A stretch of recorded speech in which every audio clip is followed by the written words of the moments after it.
بسم اللہ الرحمن الرحیم۔ السلام علیکم ناظرین کرام، ہجرت کے لفظی معنی چھوڑنا ہے۔ جو لوگ دینی یا دنیاوی مقصد کے لیے اپنا شہر چھوڑ کر کسی دوسری جگہ منتقل ہوتے ہیں ان کو مہاجر کہا جاتا ہے۔ قریش کے ظلم و ستم اور تشدد کی ابتدا 490 کے وسط یا آخر میں ہوئی۔ شروع میں تو یہ ظلم کم تھا، مگر پھر دن بدن یہ بڑھتا چلا گیا، حتیٰ کہ 590 کے وسط میں انتہا کو پہنچ گیا اور مسلمانوں کے لیے مکہ مکرمہ میں رہنا دوبھر ہو گیا۔ وہ مجبور ہو گئے کہ اس دردناک صورتحال سے نجات کا کوئی طریقہ سوچیں۔ یہی وہ وقت تھا جب مشرکین نے یہود کی شہ پر نبی اکرم صلی اللہ علیہ وآلہ وسلم سے کچھ سوالات کیے۔ ان سوالات کے جواب میں سورہ کہف نازل ہوئی۔ یہ سورت 3 واقعات پر مشتمل تھی۔ ان واقعات میں اللہ تعالیٰ کی طرف سے مومنین کے لیے واضح اشارات تھے۔ مثلاً اصحاب کہف کا واقعہ مومنین کی رہنمائی کرتا ہے کہ جب دین میں فتنے کا خدشہ ہو تو اللہ کی ذات عالی پر توکل کر کے ظلم و کفر کے مراکز سے ہجرت کر جانی چاہیے۔ تو ناظرین کرام، آج کی اس ویڈیو میں آپ کو بتائیں گے کہ قریش مکہ کے ظلم و ستم اور جبر سے تنگ آ کر مسلمانوں نے ہجرت کا جو فیصلہ کیا وہ ہجرت تھی، ہجرت حبشہ۔ آج کی اس ویڈیو میں ہم آپ کو اسی حوالے سے تفصیل سے بتائیں گے، اور ناظرین کرام ویڈیو کے آخر میں ہم آپ کو حضرت نجاشی، حضرت حمزہ اور حضرت عمر بن خطاب رضی اللہ تعالی عنہ کے قبول اسلام کے واقعات بھی تفصیل کے ساتھ بتائیں گے، اور کس طرح سے نبی اکرم صلی اللہ علیہ وآلہ وسلم نے حضرت عمر بن خطاب رضی اللہ تعالی عنہ کے ایمان لانے کے لیے دعا کی تھی، یہ بھی آپ کو بتائیں گے، اور حضرت عمر رضی اللہ تعالی عنہ کے ایمان لانے سے دین اسلام کو کیا کیا فوائد حاصل ہوئے، آج کی ویڈیو میں آپ کو تفصیلاً آگاہ کریں گے۔ تو ہماری آج کی اس ویڈیو کو بغیر سکپ کیے آخر تک لازمی دیکھیے گا۔ تو آئیے ناظرین، آغاز کرتے ہیں اپنی آج کی اس ویڈیو کا۔ ناظرین، قرآن پاک کی سورہ کہف میں اللہ پاک نے فرمایا، اور جب تم ان لوگوں سے اور جن کی وہ اللہ کے سوا عبادت کرتے ہیں ان سے الگ ہو گئے ہو تو غار میں پناہ لے لو، تمہارا رب تمہارے لیے اپنی کچھ رحمت پھیلا دے گا اور تمہارے لیے تمہارے کام میں آسانی مہیا کر دے گا۔ حضرت خضر اور حضرت موسیٰ علیہ السلام کا واقعہ بتلاتا ہے کہ ضروری نہیں حالات کا نتیجہ زمینی حقائق کے مطابق ہی ہو، بلکہ اکثر اوقات معاملہ الٹ ہوتا ہے۔ اس میں یہ لطیف اشارہ ہے کہ ظلم و تشدد کا عنقریب خاتمہ ہوگا اور مسلمانوں کو سکون کا سانس لینے کا موقع ملے گا۔ حضرت ذوالقرنین کا واقعہ شاہد ہے کہ زمین اللہ کی ہے، وہ اپنے بندوں میں سے جسے چاہتا ہے زمین کا وارث بناتا ہے، اور کامیابی ایمان کا راستہ اختیار کرنے میں ہے، کفر میں نہیں ہے۔ اللہ تعالیٰ ہر دور کے یاجوج و ماجوج سے اپنے کمزور بندوں کو نجات دلانے کے لیے وقتاً فوقتاً اپنے بندے بھیجتا رہتا ہے، اور زمین کی وراثت کے زیادہ حقدار اللہ کے نیک بندے ہی ہیں۔ پھر سورہ زمر نازل ہوئی، وہ بھی ہجرت کا اشارہ کر رہی تھی اور اعلانیہ کہہ رہی تھی کہ اللہ کی زمین تنگ نہیں۔ اللہ پاک نے قرآن پاک میں فرمایا، ان لوگوں کے لیے جنہوں نے اس دنیا میں اچھے عمل کیے بھلائی ہے، اور اللہ کی زمین وسیع ہے، صرف صبر کرنے والوں کو ان کا اجر کسی شمار کے بغیر پورا دیا جائے گا۔ لہٰذا مسلمانوں نے ان اشارات کو سمجھ کر ہجرت کی۔ حبشہ کی طرف ان کی ہجرت ظلم کے علاقے سے امن و امان کے علاقے کی طرف تھی، اور اپنے دین کی حفاظت کے لیے تھی۔ مورخ ابن اسحاق نے حضرت ام سلمہ رضی اللہ تعالی عنہ کی روایت بیان کی ہے، جب ہمارے لیے وادی مکہ کی زمین تنگ ہو گئی اور نبی اکرم صلی اللہ علیہ وآلہ وسلم کے صحابہ کرام کو اذیت میں مبتلا کیا گیا اور انہیں اپنا دین انتہائی خطرے میں نظر آیا، اور یہ بات بھی واضح ہو گئی کہ نبی اکرم صلی اللہ علیہ وآلہ وسلم ان کے مصائب وقتی طور پر کم نہیں کر سکیں گے، جبکہ آپ خود اپنے چچا اور قوم کی حفاظت میں ہیں اور صحابہ کرام جیسی اذیتیں آپ کو نہیں پہنچ سکتیں، تو نبی اکرم صلی اللہ علیہ وآلہ وسلم نے انہیں فرمایا، حبشہ کے علاقے میں ایک رحم دل بادشاہ حکمران ہے، وہاں ظلم و ستم نہیں ہوتا، تم وہاں چلے جاؤ حتیٰ کہ اللہ تعالیٰ حالات ٹھیک کر دے یا کوئی اور راستہ نکال دے۔ چنانچہ ہم حبشہ کے ارادے سے نکل پڑے اور وہاں جا کر اکٹھے رہنے لگے۔ علاقہ بہترین، حکمران بہترین، دینی لحاظ سے کوئی خوف و خطر نہیں تھا، نہ کسی ظلم و ستم کا کوئی خدشہ تھا۔ ابن سعد کی روایت ہے کہ مسلمان چھپ کر نکلے تھے، 11 مرد تھے اور 4 عورتیں۔ وہ دوڑتے بھاگتے شائبہ بندرگاہ پر پہنچے، کوئی سوار تھا، کوئی پیدل۔ اللہ تعالیٰ کا کرنا ایسا ہوا کہ ادھر یہ وہاں پہنچے، ادھر تاجروں کی 2 کشتیاں وہاں لنگر انداز ہوئیں۔ انہوں نے نصف دینار کرایہ لے کر حبشہ پہنچا دیا۔ یہ ہجرت رجب 5 نبوی میں ہوئی۔ قریش کو پتہ چلا تو پیچھے بھاگے، سمندر تک پہنچے، مگر اس وقت تک صحابہ جا چکے تھے، چنانچہ کوئی مسلمان ان کے ہاتھ نہیں آیا۔ مورخ ابن سعد نے ایک دوسری روایت میں 12 مردوں اور 4 عورتوں کے نام بتائے ہیں۔ ابن سید الناس نے بھی اس کی تائید کی ہے، تاہم انہوں نے 5ویں عورت کا اضافہ کیا ہے، جن کا نام ام کلثوم بنت سہیل بن عمر ہے، اور وہ ابو صبرہ کی بیوی تھیں۔ ابن اسحاق کی روایت ہے کہ وہ 10 مرد اور 4 عورتیں تھیں۔ انہوں نے حضرت عبداللہ بن مسعود کا ذکر نہیں کیا اور حضرت حاتب کا ذکر شک کے الفاظ میں کیا ہے۔ ذہبی نے ابن اسحاق کے موافقت کی ہے، مگر انہوں نے ابو صبرہ کا ذکر کیا ہے اور ابن مسعود اور حاتب یا ابو حاتب کا ذکر نہیں کیا۔ ان مہاجرین میں حضرت ابو سلمہ بن عبد الاسد اور ان کی بیوی ام سلمہ بنت ابی امیہ رضی اللہ تعالی عنہا بھی شامل تھے۔ یہی ام سلمہ بعد میں ام المومنین بنی۔ انہی نے ہجرت حبشہ کے بارے میں لمبی روایت بیان کی ہے۔ ان کے علاوہ حضرت عثمان بن مظعون، حضرت مصعب بن عمیر، حضرت عثمان بن عفان اور ان کی بیوی، نبی اکرم صلی اللہ علیہ وآلہ وسلم کی بیٹی حضرت رقیہ رضی اللہ تعالی عنہا بھی شامل تھیں۔ نبی اکرم صلی اللہ علیہ وآلہ وسلم نے حضرت عثمان اور رقیہ رضی اللہ تعالی عنہا کے بارے میں فرمایا تھا، ابراہیم اور لوط کے بعد یہ پہلا خاندان ہے جو اللہ کے راستے میں ہجرت کر رہا ہے۔ اس ہجرت کو حبشہ کی ہجرت اولیٰ کہا جاتا ہے۔ ابن حشام نے بیان کیا ہے کہ ان کے امیر حضرت عثمان بن مظعون رضی اللہ تعالی عنہ تھے۔ ناظرین، یہ مہاجرین زیادہ دیر تک حبشہ میں نہ ٹھہر سکے، کیونکہ ان کو ایسی خبریں ملنے لگی تھیں کہ مکہ والے سب لوگ مسلمان ہو گئے ہیں۔ چنانچہ انہوں نے اسی سال شوال میں مکہ واپسی کا پروگرام بنا لیا، لیکن جب یہ لوگ مکہ کے قریب پہنچے تو معلوم ہوا کہ وہ سب خبریں جھوٹا پروپیگنڈا تھیں۔ دشمنی کی آگ تو بدستور بھڑک رہی ہے۔ پھر کچھ لوگ واپس حبشہ چلے گئے اور کچھ لوگ چھپ چھپا کر یا کسی قریشی سردار کی پناہ حاصل کر کے مکہ میں داخل ہو گئے۔ بعض لوگوں کا خیال ہے کہ حبشہ سے واپسی بلا وجہ نہیں تھی، بلکہ اسلام اور بت پرستی میں صلح ہو گئی تھی۔ وہ اس طرح کہ حضرت محمد صلی اللہ علیہ وآلہ وسلم نے ان کے بتوں کی تعریف کی اور ان کی قدر و منزلت کو تسلیم کر کے کفار کے قریب ہونا چاہا۔ ان کے خیال کے مطابق آپ نے مشرکین کے سامنے سورہ نجم کی تلاوت فرمائی۔ جب اس آیت پر پہنچے جس کا ترجمہ ہے، تم مجھے لات اور عزا کی خبر دو اور تیسری دیوی منات کی جو گھٹیا ہے، تو شیطان نے مشرکین کو یہ الفاظ سنا دیے جس کا ترجمہ ہے، یہ بلند مرتبہ مورتیاں ہیں جن کی شفاعت کی امید رکھی جا سکتی ہے۔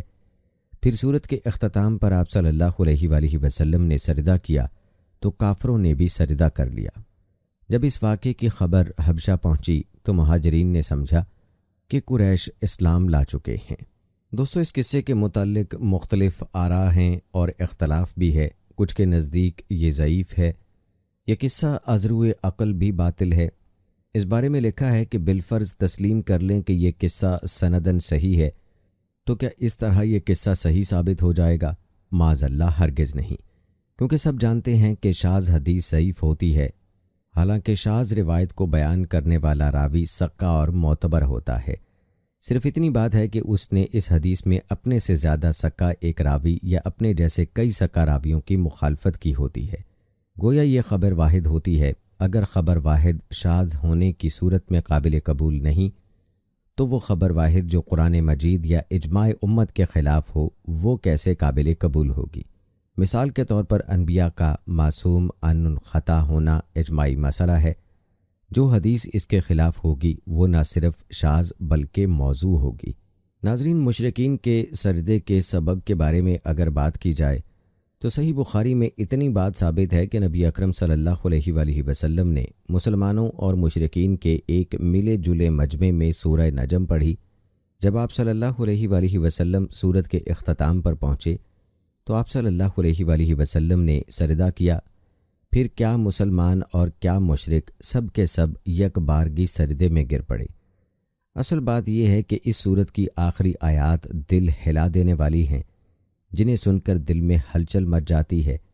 جب نبی اکرم صلی اللہ علیہ وآلہ وسلم نے بلند آواز سے وہ آیات پڑھیں اور پرجلال لہجے میں انہیں ڈراتے ہوئے اس مقام پر پہنچے جس کا ترجمہ ہے، اور اس نے الٹ جانے والی بستی کو زمین پر دے مارا، پھر اس کو اس تباہی و بربادی نے ڈھانپ لیا جس نے ڈھانپا، پھر اے انسان تو اپنے رب کی کن کن نعمتوں میں شک کرے گا۔ یہ رسول تو پہلے ڈرانے والوں میں سے ایک ڈرانے والا ہے۔ قریب آنے والی قیامت قریب آ گئی، اس قیامت کو اللہ کے سوا کوئی ظاہر کرنے والا نہیں۔ کیا پھر اس بات قرآن سے تم تعجب کرتے ہو، اور تم ہنستے ہو اور روتے نہیں، اور تم کھیل کود میں مست ہو؟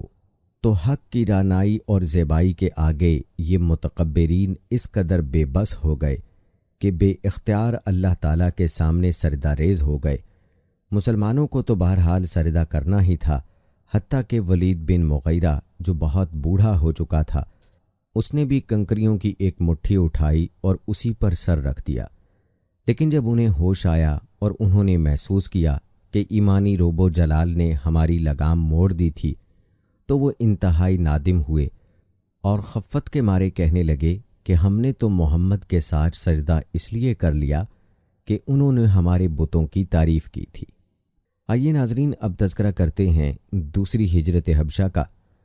جب پہلی ہجرت حبشہ میں جانے والے بعض افراد واپس آئے اور انہوں نے دیکھا کہ مسلمانوں پر تو ابتلا اور مصائب میں مزید اضافہ ہو چکا ہے، تو اس بیچارگی کے پیش نظر نبی اکرم صلی اللہ علیہ وآلہ وسلم نے مسلمانوں کو دوبارہ ہجرت کی اجازت دی۔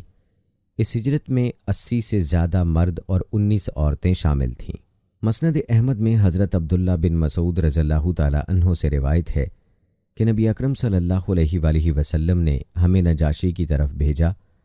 ہم تقریباً 80 آدمی تھے، ان میں جعفر، عبداللہ بن عرفتہ، عثمان بن مظعون اور ابو موسیٰ اشعری رضی اللہ تعالیٰ عنہ جیسے سابقون والاولون صحابہ کرام رضوان اللہ اجمعین شامل تھے۔ انہوں نے عورتوں کی تعداد نہیں بتائی۔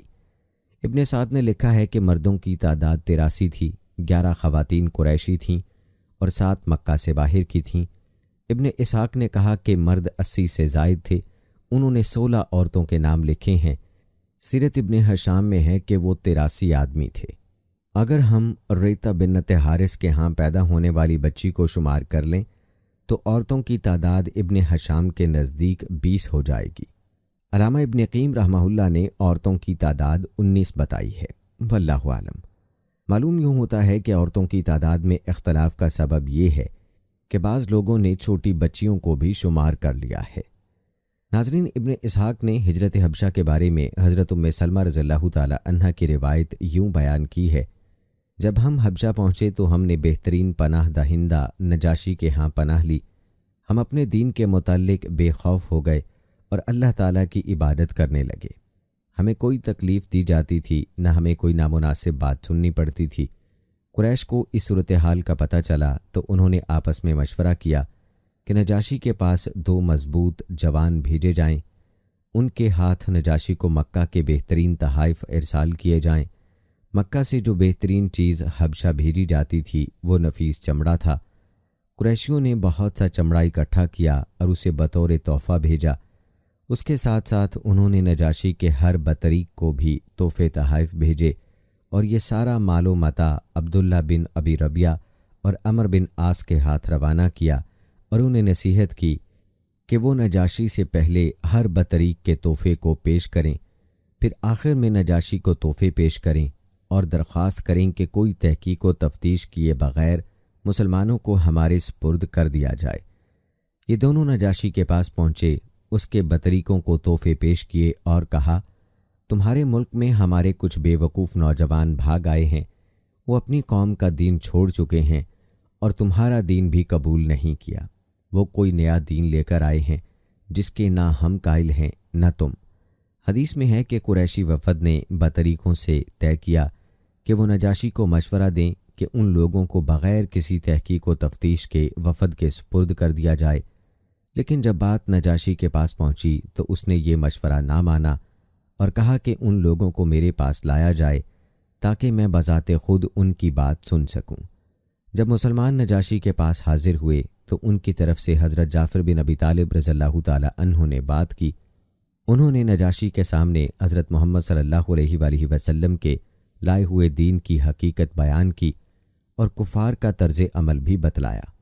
نجاشی نے ان سے آپ صلی اللہ علیہ وآلہ وسلم کی لائی ہوئی وحی میں سے کچھ پڑھنے کو کہا۔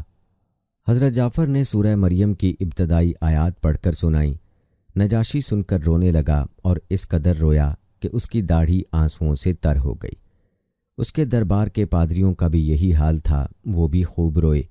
ان کے ہاتھوں میں موجود مقدس کتابیں آنسوؤں کی جڑی سے بھیگ گئیں۔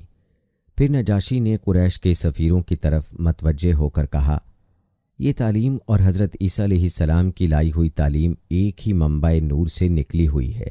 جاؤ، چلے جاؤ، اللہ کی قسم میں انہیں کبھی بھی تمہارے سپرد نہیں کروں گا۔ جب وہ دونوں باہر نکلے تو عمر بن عاص عبداللہ سے کہنے لگے، اللہ کی قسم کل میں ایسا ہیلہ اختیار کروں گا جو ان کی کھیتی کو ملیا میٹ کر دے گا، ان کا کوئی فرد زندہ نہیں چھوڑوں گا۔ اگلے دن عمر بن عاص رضی اللہ تعالی عنہ پھر نجاشی کے پاس پہنچے، کہنے لگے، یہ لوگ حضرت عیسیٰ ابن مریم علیہ السلام کے بارے میں بہت گستاخی کی بات کہتے ہیں۔ نجاشی نے مسلمانوں کو پھر بلا بھیجا، وہ آ گئے تو اس نے پوچھا، حضرت مسیح علیہ السلام کے بارے میں تم کیا عقیدہ رکھتے ہو؟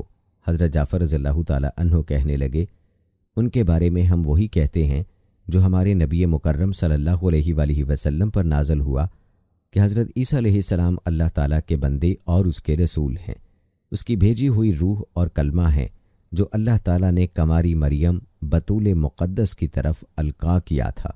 نجاشی نے زمین سے ایک تنکا اٹھایا اور حضرت جعفر سے کہا، آپ نے جو کچھ فرمایا ہے حضرت عیسیٰ علیہ السلام اس سے اس تنکے کے برابر بھی زائد نہیں۔ درباری بطریق اگرچہ اس پر چہ بجیں ہو رہے تھے مگر نجاشی نے ان کی کوئی پرواہ نہ کی اور مسلمانوں کو اپنے علاقے میں پروانہ امن عطا کر دیا اور قریش کے تحائف واپس کر کے انہیں ناکام و نامراد لوٹا دیا۔ قریش کی یہ سفارت تو ناکامی سے دوچار ہوئی مگر انہوں نے اس کا غصہ ان مجبور و بے بس مسلمانوں پر نکالا جو ان کے پنجہ ستم میں گرفتار تھے۔ البتہ اسلام کو اس سے یہ فائدہ حاصل ہوا کہ دو عظیم افراد حضرت نجاشی اور حضرت عمر بن عاص رضی اللہ تعالی عنہ کے ایمان لانے کی راہ ہموار ہو گئی۔ مسلمان یہاں ہنسی خوشی رہنے لگے۔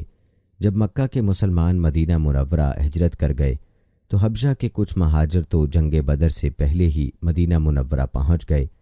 یہ 33 آدمی تھے اور 8 عورتیں۔ باقی مہاجرین حضرت جعفر رضی اللہ تعالی عنہ کی سرکردگی میں اس وقت واپس گئے جب نبی اکرم صلی اللہ علیہ وآلہ وسلم خیبر کی فتح سے فارغ ہوئے۔ یہ 7 ہجری کی بات ہے۔ ناظرین، اگر بات کی جائے ہجرت حبشہ کی حکمتوں اور ان کے اسباق کے بارے میں تو بعض مسلمانوں کے حبشہ کی طرف ہجرت کر جانے سے یہ ثابت ہوتا ہے کہ اگر کسی شخص کے لیے دارالکفر میں رہ کر اللہ تعالیٰ کی عبادت کرنا مشکل اور ناممکن ہو جائے تو اس کے لیے ضروری ہے کہ وہ اس جگہ چلا جائے جہاں وہ آزادانہ اللہ تعالیٰ کی عبادت کر سکے۔ اللہ تعالیٰ کے راستے میں جان، مال اور وطن قربان کرنا بھی دین کے بنیادی امور میں شامل ہے، کیونکہ اگر دین ہی ختم ہو گیا تو جان، مال یا وطن کا کیا فائدہ؟ یہ چیزیں دین کے تابع ہیں۔ دین ختم ہونے کے بعد یہ چیزیں بھی نابود ہو جاتی ہیں۔ اگر دین قوی ہو، اس کی شان و شوکت بلند ہو، معاشرے میں اس کے ارکان مستحکم ہوں اور دلوں میں اس کے عقیدے جاگزیں ہوں تو دین کے راستے میں جو چیز بھی صرف ہو جائے، مال ہو یا زمین و وطن، وہ پہلے سے بھی زیادہ قوی بن جاتی ہے، کیونکہ شرف، قوت اور بصیرت کے انوار اس کے محافظ بن جاتے ہیں۔ ہاں، یہ بھی ایک حقیقت ہے کہ ہجرت بذات خود تکلیف اور مصیبت کا مجسمہ تھی، لیکن یہ سب کچھ اور مال و وطن کی قربانی دین کی خاطر ہے۔ یعنی بڑی مصیبت سے بچنے کے لیے ایک چھوٹی مصیبت اس وقت تک گوارا کر لی جائے جب تک اللہ تعالیٰ کی طرف سے مدد نہیں آ جاتی۔ مسلمانوں کے لیے ایسے پرآشوب حالات میں غیر مسلموں کی پناہ حاصل کرنا جائز ہے، چاہے وہ غیر مسلم اہل کتاب ہوں جیسے نجاشی جو عیسائی تھے، یا وہ مشرک ہوں جیسے واپس آنے والے مسلمان بعض مشرک سرداروں کی پناہ لے کر مکہ میں داخل ہوئے تھے، اور نبی اکرم صلی اللہ علیہ وآلہ وسلم کو حضرت ابو طالب کی پناہ اور حمایت حاصل تھی، اور آپ صلی اللہ علیہ وآلہ وسلم نے طائف سے واپسی کے وقت مطعم بن عدی کی پناہ حاصل کی تھی۔ عبداللہ بن جہش کے مرتد ہو جانے میں بھی نصیحت و عبرت کا سامان موجود ہے۔ اس کا ارتداد مسلمانوں کے لیے شدید صدمے کا باعث تھا، کیونکہ وہ پہلے موحدین میں سے تھے، پھر وہ مسلمان ہوا اور اپنی بیوی کے ساتھ ہجرت حبشہ کی، لیکن وہاں جا کر عیسائی ہو گیا۔ وہ مسلمانوں سے کہا کرتا تھا، ہمیں سب کچھ کھلی آنکھوں سے نظر آ گیا، تم آنکھیں جھپکاتے رہ گئے۔ دراصل کتے کا بچہ اپنی پیدائش کے بعد جب دیکھنا چاہتا ہے تو وہ آنکھیں کھولنے کی کوشش میں انہیں جھپکاتا ہے، پھر دیر بعد اس کی آنکھیں کھلتی ہیں۔ اس نے یہ مثال اپنے آپ پر اور مسلمانوں پر چسپاں کی تھی۔ ناظرین، آئیے اب حضرت نجاشی کا قبول اسلام کا واقعہ آپ کو سناتے ہیں۔ مورخ ابن اسحاق نے اپنی ایک روایت میں بیان کیا ہے کہ جب حضرت نجاشی فوت ہوئے تو بتایا جاتا تھا کہ ان کی قبر پر عرصہ دراز تک نور نظر آتا رہا۔ اس صحیح روایت سے معلوم ہوتا ہے کہ وہ مسلمان ہو گئے تھے۔ ایک اور روایت میں ہے کہ جب وہ مسلمان ہوئے تو ان کی قوم نے ان کے خلاف بغاوت کر دی۔ انہوں نے باغیوں کے خلاف فوجی کارروائی کرنے سے پہلے مسلمانوں کے لیے بحری جہاز تیار کرا دیے تاکہ اگر شکست ہو جائے تو مسلمان ان پر سوار ہو کر عرب پہنچ جائیں۔ ایک تحریر یہ بھی لکھی جس میں اس نے اپنے اسلام لانے کا اقرار کیا۔ یہ تحریر نبی اکرم صلی اللہ علیہ وآلہ وسلم تک پہنچ گئی تھی، اس لیے جب وہ فوت ہوئے تو نبی اکرم صلی اللہ علیہ وآلہ وسلم نے ان کے لیے دعائے مغفرت کی۔ ابن اسحاق کی یہ بات بنیادی طور پر صحیحین کی روایات کے مطابق ہے، جن میں نجاشی کے مسلمان ہونے کا ذکر ہے۔ امام بخاری اور امام مسلم رحمہ اللہ نے روایت بیان کی ہے کہ نبی اکرم صلی اللہ علیہ وآلہ وسلم نے نجاشی کی وفات کی خبر اسی دن دے دی تھی جس دن وہ فوت ہوئے تھے۔ یہ 9 ہجری کی بات ہے، اور آپ صلی اللہ علیہ وآلہ وسلم نے ان کی غائبانہ نماز جنازہ بھی پڑھائی تھی۔ بخاری و مسلم ہی کی ایک اور روایت میں ہے کہ نبی اکرم صلی اللہ علیہ وآلہ وسلم نے فرمایا، آج حبشہ کا ایک نیک شخص چل بسا، آؤ اس کی نماز جنازہ پڑھو۔ یہ الفاظ بخاری کے ہیں۔ اس سے ثابت ہوتا ہے کہ کسی کی موت کی اطلاع دینا درست ہے، کیونکہ اس کا مقصد اس کے لیے دعائے مغفرت کرنا ہے۔ البتہ فخر و تکبر اور لوگوں کی کثرت اور اظہار و وجاہت کے لیے اعلانات ممنوع ہیں۔ اسی طرح میت کے اوصاف بیان کر کے اعلان وفات کرنا بھی ممنوع ہے۔ صحیح مسلم کی ایک روایت میں ہے کہ نبی اکرم صلی اللہ علیہ وآلہ وسلم نے فرمایا، تمہارا ایک بھائی فوت ہو گیا ہے، اٹھو اور اس کا جنازہ پڑھو۔ یہ حدیث اس امر کی صراحت کرتی ہے کہ حضرت نجاشی کی وفات اسلام پر ہوئی تھی۔ یاد رہے کہ یہ نجاشی جو مسلمان ہوا تھا وہ نجاشی نہیں جسے نبی اکرم صلی اللہ علیہ وآلہ وسلم نے خط لکھا تھا جب آپ نے مختلف بادشاہوں اور خود مختار حکمرانوں کو خطوط لکھے تھے اور انہیں اسلام لانے کی ترغیب دی تھی۔ یہ بات صحیح مسلم کی ایک روایت سے واضح ہوتی ہے، لیکن صحیح مسلم ہی کی 2 اور روایتوں میں یہ صراحت نہیں ہے، جس کی بنا پر شیخ عبد القادر اروناوت کا میلان اس بات کی طرف ہوا کہ جس نجاشی کا نبی اکرم صلی اللہ علیہ وآلہ وسلم نے جنازہ پڑھایا وہی نجاشی ہے جس کی طرف آپ نے خط ارسال فرمایا تھا، کیونکہ تاریخی کتابوں میں صرف ایک نجاشی ہی کا ذکر ہے۔ نجاشی کی طرف بھیجے گئے آپ صلی اللہ علیہ وآلہ وسلم کے نامہ مبارک کو امام بہقی رحمہ اللہ نے ابن اسحاق کی بے سند روایات سے نقل کیا ہے۔ ابن کثیر اس پر تبصرہ کرتے ہوئے لکھتے ہیں، ظاہر یہی ہے کہ یہ نامہ مبارک اس نجاشی کی طرف ہے جو مسلمان نجاشی کے بعد اقتدار میں آیا۔ حضرت جعفر اور ان کے ساتھیوں کا میزبان مسلمان نجاشی تھا۔ یہ نامہ مبارک نبی اکرم صلی اللہ علیہ وآلہ وسلم نے اس وقت لکھا جب آپ نے تمام بادشاہوں کو خطوط لکھے جن میں انہیں اللہ تعالیٰ کی طرف دعوت دی گئی تھی۔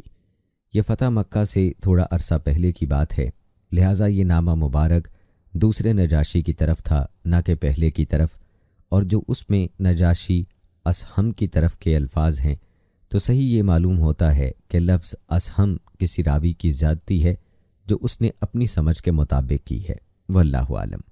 ابن کثیر رحمہ اللہ کی رائے کی تائید اس بات سے ہوتی ہے کہ دوسرے نامہ مبارک کا اسلوب اور لہجہ پہلے سے مختلف ہے، جسے حضرت زمری لے کر گئے تھے۔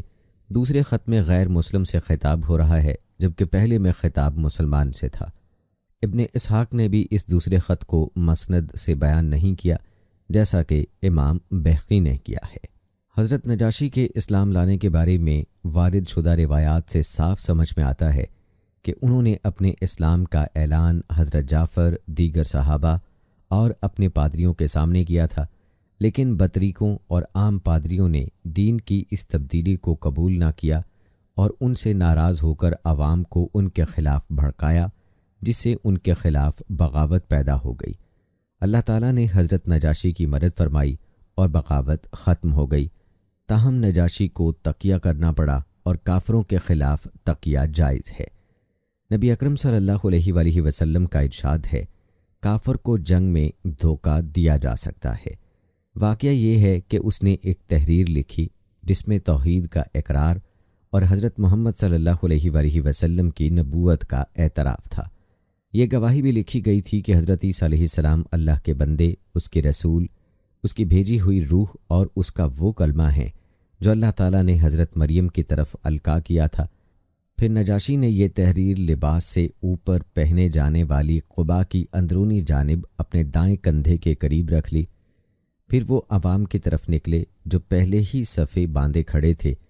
نجاشی کہنے لگے، اے حبشہ کے عوام، کیا میں سب لوگوں سے بڑھ کر تم پر حق نہیں رکھتا؟ وہ کہنے لگے، ضرور۔ نجاشی نے کہا، تم سے میرا سلوک کیسا رہا؟ انہوں نے کہا، بہترین۔ نجاشی نے کہا، تو پھر کیا وجہ ہے کہ تم بغاوت پر تلے ہوئے ہو؟ وہ کہنے لگے، آپ نے ہمارا دین چھوڑ دیا ہے اور یہ کہنا شروع کر دیا ہے کہ حضرت عیسیٰ علیہ السلام اللہ کے بندے اور رسول ہیں۔ نجاشی نے کہا، تم عیسیٰ علیہ السلام کے بارے میں کیا کہتے ہو؟ وہ کہنے لگے، وہ اللہ کے بیٹے ہیں۔ نجاشی نے اپنا ہاتھ قبا پر اس تحریر والی جگہ پر رکھا اور کہا، میں گواہی دیتا ہوں کہ حضرت عیسیٰ ابن مریم علیہ السلام اس سے کم و بیش نہیں تھے۔ نجاشی کا مقصد تھا کہ اس تحریر سے کم و بیش نہیں تھے جس پر انہوں نے ہاتھ رکھا ہے۔ عوام نے سمجھا کہ وہ ہمارے عقیدے کی بات کر رہے ہیں، اس لیے عوام خوش ہو گئے اور اپنے اپنے گھروں کو چلے گئے۔ اس واقعے کی پوری تفصیل نبی اکرم صلی اللہ علیہ وآلہ وسلم کو بھی پہنچ گئی تھی۔ اس کے باوجود جب حضرت نجاشی فوت ہوئے تو آپ نے ان کا جنازہ بھی پڑھا اور ان کے لیے بخشش کی دعا بھی فرمائی۔ ناظرین، آئیے اب تذکرہ کرتے ہیں حضرت حمزہ رضی اللہ تعالی عنہ کے قبول اسلام کا۔ قریش کا مسلمانوں پر شدید ظلم و ستم قریش کے بہادروں کو دین اسلام میں داخل ہونے سے نہ روک سکا۔ عام مسلمانوں اور خصوصاً نبی اکرم صلی اللہ علیہ وآلہ وسلم کے خلاف حسد و بغض سے بھری ہوئی اس فضا میں اللہ تعالیٰ نے یہ فیصلہ فرمایا کہ ابو جہل کا حد سے بڑھا ہوا غیظ و غضب حضرت حمزہ رضی اللہ تعالی عنہ کے قبول اسلام کا سبب بن جائے، جو نبی اکرم صلی اللہ علیہ وآلہ وسلم کے چچا اور قریش کے بڑے مضبوط پہلوان تھے۔ ابن اسحاق اور ابن سعد کی روایت ہے کہ عبداللہ بن ابی جدان کی ایک لونڈی نے حضرت حمزہ رضی اللہ تعالی عنہ کو بتایا کہ ابو جہل نے آپ کے بھتیجے محمد کے ساتھ سخت بدتمیزی، بدزبانی اور بدسلوکی کی ہے۔ وہ فوراً ابو جہل کے پاس پہنچے۔ وہ اپنی قوم کی مجلس میں بیٹھا ہوا تھا۔ حضرت حمزہ نے اس کے سر پر اتنی زور سے کمان ماری کہ وہ شدید زخمی ہو گیا۔ پھر کہنے لگے، تو میرے بھتیجے کو گالیاں دیتا ہے جبکہ میں اس کے دین پر ہوں۔ اس طرح حضرت حمزہ رضی اللہ تعالی عنہ کا سینہ اسلام کے لیے کھل گیا۔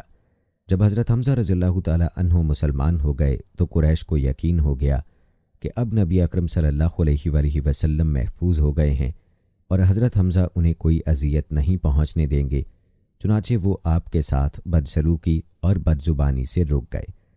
حضرت حمزہ رضی اللہ تعالی عنہ کا قبول اسلام کا واقعہ نبوت کے 6 سال نبی اکرم صلی اللہ علیہ وآلہ وسلم کے دار ارقم کو اپنا مرکز بنانے کے بعد کا ہے۔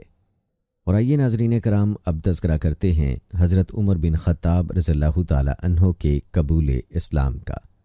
حضرت عمر اسلام کے شدید ترین مخالفین میں سے تھے وہ شدید غضب اور طبیعت کی تیزی کی وجہ سے مشہور تھے۔ مسلمانوں کو ان کے ہاتھوں بڑی تکلیفوں اور سزاؤں کا سامنا کرنا پڑتا تھا۔ ان کے قریشی رشتہ دار اور بہنوئی حضرت سعید بن زید رضی اللہ تعالی عنہ کہتے ہیں، اللہ کی قسم مجھے اچھی طرح یاد ہے کہ حضرت عمر رضی اللہ تعالی عنہ اسلام لانے سے پہلے مجھے اور اپنی بہن کو اسلام قبول کرنے کی پاداش میں جکڑ دیا کرتے تھے۔ ایک روایت یوں ہے، کاش تو دیکھتا کہ جب عمر مسلمان نہیں ہوئے تھے اور وہ مجھے اور اپنی بہن کو جکڑ دیا کرتے تھے۔ ابن اسحاق کی روایت ہے کہ عبداللہ لیلہ جو حضرت عامر بن ربیعہ کی بیوی تھیں، انہوں نے فرمایا، اللہ کی قسم ہم حبشہ کی طرف کوچ کر رہے تھے، میرے خاوند عامر کسی کام سے گئے ہوئے تھے کہ عمر آ گئے۔ اس وقت وہ اپنے شرک پر قائم تھے اور ہمیں ان سے بہت تکلیفیں پہنچی تھیں۔ وہ میرے پاس آ گئے اور کہنے لگے، عبداللہ تم لوگ کہیں جا رہے ہو؟ میں نے کہا، جی ہاں، اللہ کی قسم ہم اللہ تعالیٰ کی فراخ زمین پر کہیں چلے جائیں گے۔ تم نے ہمیں بہت ستایا اور ہم پر ظلم و ستم کے پہاڑ توڑے، امید ہے اللہ تعالیٰ ہمارے لیے کوئی راہ نجات مہیا فرمائے گا۔ یہ سن کر حضرت عمر سوچ میں پڑ گئے۔ ان پر اس بات کا بہت اثر ہوا اور وہ بہت غمگین ہو گئے۔ جب عامر گھر واپس آئے تو لیلہ کہنے لگیں، اگر آپ اس وقت عمر کی حالت دیکھتے تو اندازہ کرتے کہ وہ کس قدر غمگین اور دل گداز نظر آ رہے تھے۔ عامر کہنے لگے، کیا تمہیں توقع ہے کہ وہ مسلمان ہو جائیں گے؟ لیلہ نے کہا، ہاں۔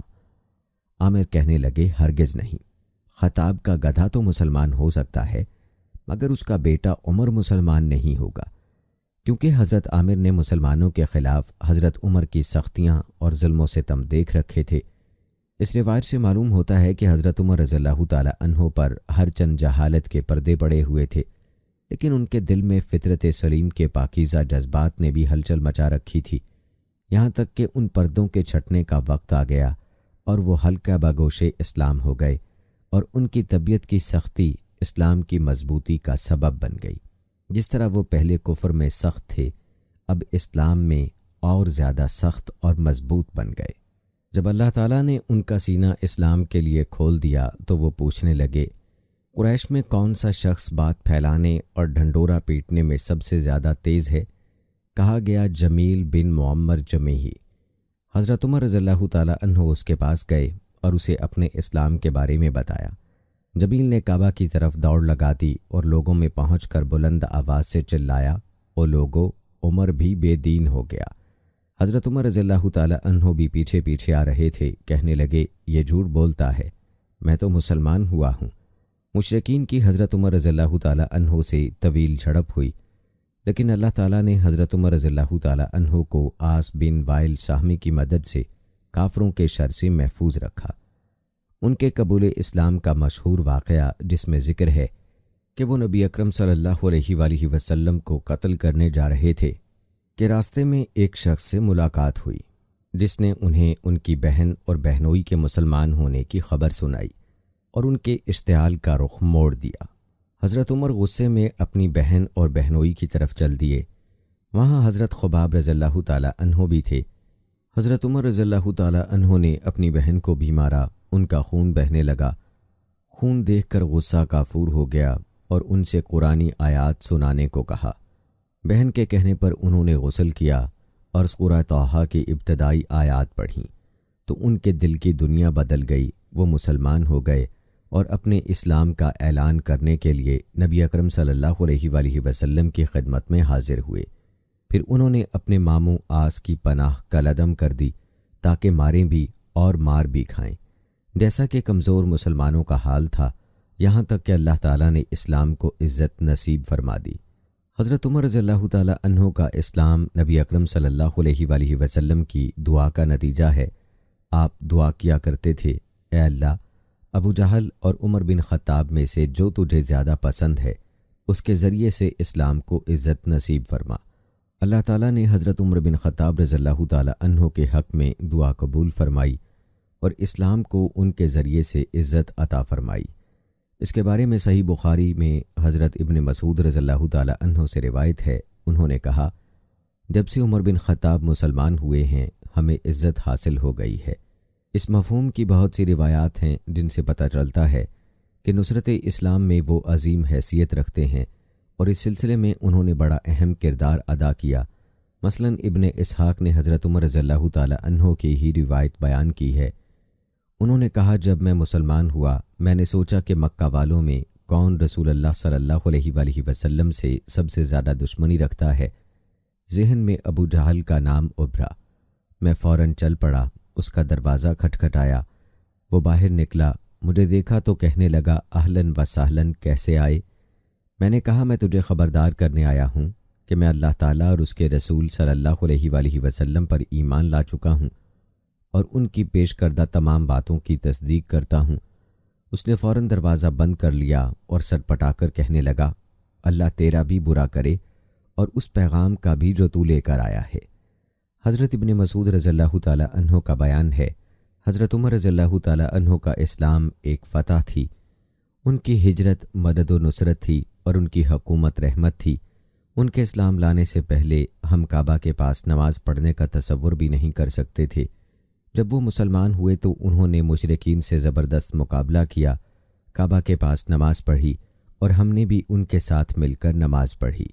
حضرت صہیب رومی رضی اللہ تعالی عنہ سے روایت ہے، انہوں نے کہا، جب حضرت عمر رضی اللہ تعالی عنہ اسلام لائے تو اسلام پردے سے باہر نکل آیا۔